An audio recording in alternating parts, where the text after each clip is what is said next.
അടിക്കുന്ന ദൈവം ആശ്വസിപ്പിക്കുന്ന ദൈവം, മുറിക്കുന്ന ദൈവം മുറി കെട്ടുന്ന ദൈവം. എന്തിനാ അടിക്കുന്നത്? മാതാപിതാക്കൾ കുഞ്ഞുങ്ങളെ അടിക്കുന്നത് എന്തിനാ? സ്നേഹം കൊണ്ടാണ്. കാരണം ഈ പോക്ക് പോയാൽ ഇവൻ നാട്ടുകാർ അടികൊള്ളും. അത് കൊള്ളാതിരിക്കാൻ അപ്പൻ തന്നെ മക്കളെ അടിക്കും.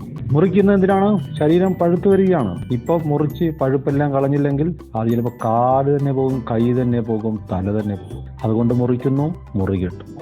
ദൈവത്തിന്റെ ജനം ഇസ്രായേലാണ്. പക്ഷേ ജെറമ്യാ പ്രവാചകന്റെ പുസ്തകത്തിൽ അത്ഭുതകരമായൊരു വചനം നോക്കി, എൻ്റെ ജനമായ മിസ്രയീം, ഈജിപ്റ്റ്, എൻ്റെ കൈകളുടെ ഫലമായ പ്രവൃത്തിയായ അശൂർ, എൻ്റെ അവകാശമായ ഇസ്രായേൽ മൂന്നാമത്. കണ്ട, ഈജിപ്റ്റൊക്കെ ദൈവത്തിന്റെ കയ്യിൽ നിന്ന് അത്ര അടി വാങ്ങിച്ചതാണ്. അശൂരും അതുപോലെ. ഇപ്പൊ ദൈവത്തിന്റെ അടുക്ക വന്ന ജാതികളാണ് നമ്മൾ. കർത്താവിനെ അടി കിട്ടിയ ഓർത്താണ്, പ്രത്യേകിച്ച് പബ്ലിക്കായിട്ടൊക്കെ അടി കിട്ടിയ ഓർത്താണ്. പിന്നെ അവൻ കൈവിടുകയല്ല, സ്വന്തം മക്കളെക്കാൾ നമ്മളെ മുന്നിൽ നിർത്തും, സ്നേഹിക്കും. ഹല്ലേലൂയ. അതുകൊണ്ട് ശാന്തി മഹാപാതകങ്ങളെ ക്ഷമിക്കുന്നു. രാജാവിന്റെ സന്നിധി വിട്ടുപോകാൻ നീ ധൃതി കാണിക്കരുത്. അടി കിട്ടിയാലും വഴക്ക് പറഞ്ഞാലും രാജാവിന്റെ സന്നിധി വിട്ടു പോകരുത്. അവിടെ അങ്ങ് നിൽക്കുക ചുറ്റിപ്പറ്റി. ആ നിപ്പ് കാണുമ്പോൾ തോന്നും. ആലയത്തിൽ വന്ന് നിൽക്കുക, ദൂരമൊന്നുമില്ല, സാന്നിധ്യമില്ല, കൂട്ടുകാരില്ല, ഒരു സഹായമില്ല, പുറകിലങ്ങ് ഇരിക്കുക.